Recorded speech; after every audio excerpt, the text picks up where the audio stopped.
Добре дојдовте во 27-та епизода од втората сезона на Петте, но често и повеќе минути со Чавес. Што да правиме кога во Македонија има толку многу случувања, но и ликови? Кој знае на оние во Скандинавија колку им е досадно со нивните политичари? Со нашиве богами секој ден е забавно. Одиме поред.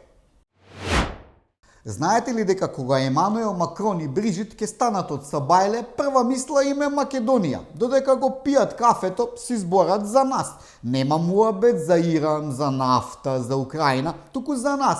Емануел и вика на саканата: драга, што ќе биде со Македонија ако во Франција на власт дојдат оние од десницата, а Брижит клима со главата додека му го подготвува доручекот и кришум ги брише солзите. Мислите, се шегувам?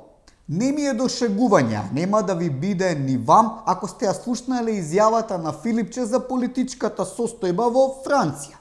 Што ќе било со Македонија ако во Франција на изборите победела десницата? Демек со левицата аир видовме. Знае ли Филипче дека првото вето за почеток на преговорите не дојде од Бугарија, туку од Франција на Макрон?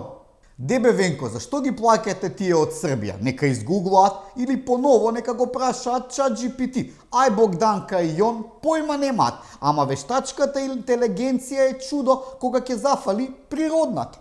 Ви текнувах пред референдумот за името Макрон ни се обрати со видео порака да ни каже колку ќе ни биде убаво ако го смениме името и оти кај да е ќе влеземе во ЕУ. Не, по 7 години пред портите на Брисел. Je pense qu'il est au cœur même du projet d'avenir de votre pays. Il est au cœur même d'une ambition pour votre jeunesse et de ce que nous pouvons faire ensemble pour les prochaines années. Кој знае Венко дали слушнал дека токму Макрон во 2022 година, кога Франција беше председавач, измислија француски предлог кој фудбалски кажано беше 10-0 за Бугарија. Тогашниот премиер Димитар Ковачевски прво отиде во Брисел и го кажа историското не, како што Тито му рекол на Сталин.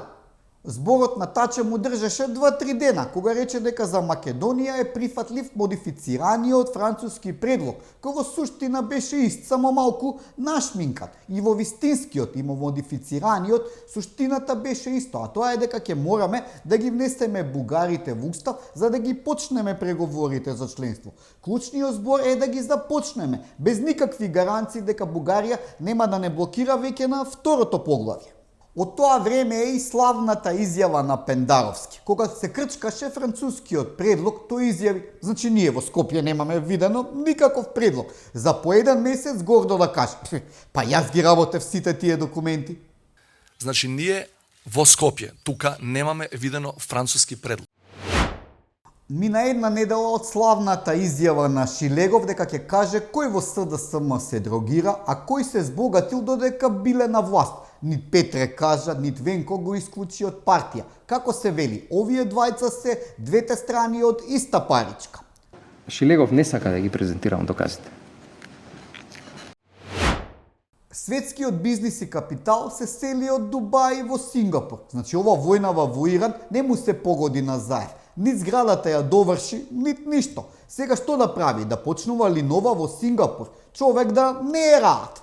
А кој знае па во Сингапур дали има добри кафани? Треба ли Зоки и Венко да се опуштат? Животот не е само работа. За крај да завршиме со нешто убаво. Македонската фудбалска репрезентација се уште го живее сонот наречен светско првенство. Момци храбро против Данска. Сега е ваше време.